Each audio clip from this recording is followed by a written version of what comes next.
청년을 위한 게리큐티 이수진 목사입니다. 오늘부터 묵상할 본문은 구약성경 선지서 다니엘서인데요. 12월 둘째 주까지 앞으로 4주간 큐티 본문이 될 예정입니다. 다니엘서는 다른 선지서 또 예언서들에 비해서 비교적 친근하고 또 가깝게 느껴지는 편인데요. 다니엘과 또 그의 세 친구들을 주제로 한 설교를 여러분 한 번쯤은 들어보셨을 거예요. 바벨론의 포로 생활 가운데서도 믿음을 지킨 다니엘과 친구들의 모습을 통해서 세상 속에서 크리스천으로서의 정체성을 세워가는데 우리는 큰 통찰력을 얻게 되죠. 하지만 다니엘서는 믿음이 좋은 사람들의 신앙 무용담만이 서술된 그런 책은 아닙니다. 1장부터 6장까지는 우리에게 잘 알려진 그런 흥미로운 이야기들이 펼쳐지지만 이 7장부터 12장은 다니엘이 하나님께 받은 환상을 기록해 놓은 부분입니다. 그래서 선지서, 예언서로 분류가 되죠. 다니엘서의 전체 주제를 한마디로 표현해 보자면 바로 하나님의 나라는 영원하다로 이야기할 수 있습니다. 당시 세계를 제패했던 거대한 제국들은 이 역사가 흐르면서 등장하기도 하고 또한 퇴장하기도 하는 일을 반복하여 거듭했습니다. 다시 말해서 영원히 지속되는 나라는 없다는 것이죠.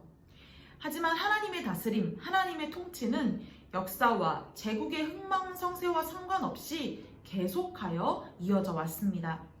세상의 모든 통치가 하나님의 계획과 인도하심 가운데에 이루어지고 있다라는 이 메시지가 바로 다니엘이 받은 환상 또한 계시였죠. 즉 지금 당장 보기에는 권력과 힘을 가진 누군가가 세상을 이끌어가는 것처럼 보이기도 하지만 그 기저에는 하나님의 계획이 있다는 말입니다. 하나님의 큰 그림대로 세상은 지금도 움직이고 있죠. 하나님 나라의 그 도도한 흐름은 그 누구도 그 어떤 힘도 막을 수 없습니다. 그렇기 때문에 믿음의 사람들은 하나님의 백성의 정체성을 절대로 포기해서는 안 됩니다. 고난과 어려움이 있더라도 심지어 목에 칼이 들어온다고 하더라도 그 정체성과 믿음을 지킬 때에 우리는 결국 하나님의 승리를 맛볼 수 있게 되는 것이죠. 특히 청년인 여러분들 더욱더 다니엘서의 메시지에 귀 기울였으면 좋겠어요. 왜냐하면 신앙의 정체성을 지키기 정말 어려운 세상을 우리는 살고 있기 때문이죠. 빠르게 변화하고 있고 또 무엇보다 성경적 가치관, 하나님 백성으로서의 정체성을 가지고 살아가는 사람들을 찾아보는 것이 정말 어려운 희귀해진 세상입니다. 세상을 바라보면 하나님의 다스림이 보이지도 않고 또 느껴지지도 않죠. 그러나 이 바벨론의 포갑적 통치 가운데서도 하나님만을 두려워하며 믿음으로 살아낸 다니엘의 용기와 고백 또 그 지혜를 통해서 오늘 우리가 어떻게 크리스천 청년으로서의 기백과 이 가오를 잃지 않고 살 수 있을지 여러분 통찰을 얻으실 수 있으리라 믿습니다. 제가 좀 흥분해 보이죠? 우리 기대하는 마음으로 이 다니엘서 시작해 보죠. 오늘 본문 2장 1절에서 13절에는 익숙한 이름이 하나 나오죠. 바로 느부갓네살입니다. 우리가 9월과 10월에 묵상했던 예레미야서에서 많이 언급되었죠. 바로 남유다를 침공해서 멸망시킨 바벨론의 왕 느부갓네살입니다. 바벨론은 당시 고대 근동 지역의 신흥 강대국으로서 인근 지역을 제패한 그야말로 초강대국이죠. 그런데 이 힘센 나라의 왕인 느부갓네살에게 뭔가 문제가 있었습니다. 오늘 본문 1절 읽어볼게요. 느부갓네살이 다스린 지 2년 되는 해에 느부갓네살이 꿈을 꾸고 그로 말미암아 마음이 번민하여 잠을 이루지 못한지라. 아멘. 느부갓네살은 당시 적수가 없을 만한 최고의 권력자였습니다.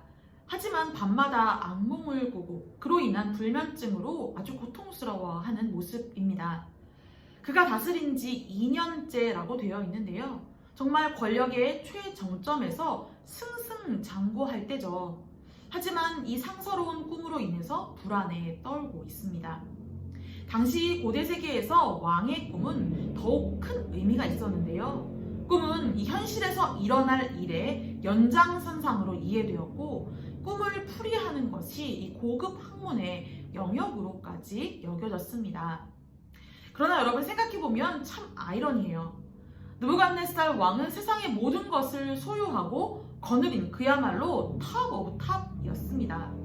하지만 그의 마음을 이 불안함과 답답함으로부터 해결해 줄 수 있는 것이 아무것도 없었죠. 그 누구도 해결해 주지를 못합니다. 그가 가진 권력으로도 해결이 안 되고 있죠. 우리는 우리의 많은 소유가 우리를 불안으로부터 해결해 주리라고 믿고 있죠. 더 많은 돈, 더 많은 주위 사람들, 또 더 많은 스펙. 물론 그런 측면도 있습니다. 돈이 없고 주위에 사람이 없고 스펙이 부족하면 불안해집니다. 하지만 여러분, 놀라운 것은 다 가져도 불안합니다. 다 가져도 불안이 완전히 해결되지는 않는다는 것이죠. 우리도 그랬잖아요. 대학 가면 시험만 잘 보면, 취업만 되면, 남자친구만 생기면 다 괜찮아질 거라고 생각했지만 괜찮아지지 않잖아요. 문제와 불안은 계속됩니다. 우리에게 완전한 평안을 주실 수 있는 분은 단 한 분뿐이시죠. 요한복음 14장 27절의 말씀을 읽어드립니다. 평안을 너희에게 끼치노니 곧 나의 평안을 너희에게 주노라. 내가 너희에게 주는 것은 세상이 주는 것과 같지 아니하리라. 너희는 마음에 근심하지도 말고 두려워하지도 말라. 아멘. 나에게 불완전한 평안을 주는 이 세상의 소유를 위하여 살지 않고 완전한 평안과 만족을 주시는 하나님을 먼저 소유하는 우리 모두가 되었으면 좋겠습니다. 이유를 알 수 없는 불안, 또 낙심, 부정적인 감정들로 여러분 괴로운 가운데 계시다면 우리 다른 방법 찾지 맙시다.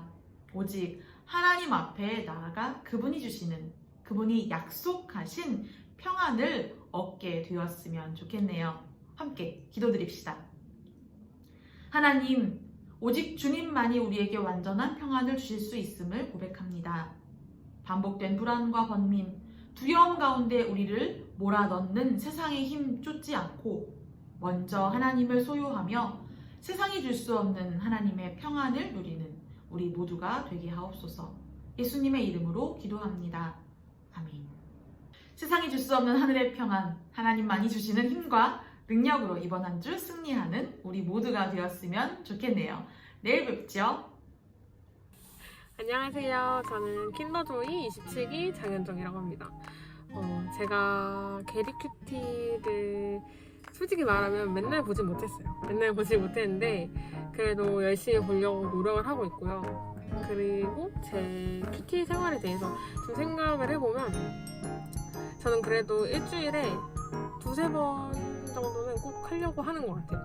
그래도 큐티를 못하더라도 말씀이라도 읽으려고 하고 아니면 목사님이 찍어주시는 게리큐티라도 꼭 보려고 노력을 하는데 요즘에 큐티 생활을 하면서 이 큐티는 진짜 지속적으로 하는 게 중요하다는 걸 깨달았어요. 이게 중간중간 안 하다 보니까 이게 뭔 얘기지? 이렇게 생각하다가 다시 큐티 책을 접게 되는 것 같아요. 그러면서 이제 큐티를 하고 싶은 마음이 조금씩 사라지고 이랬던 것 같아요.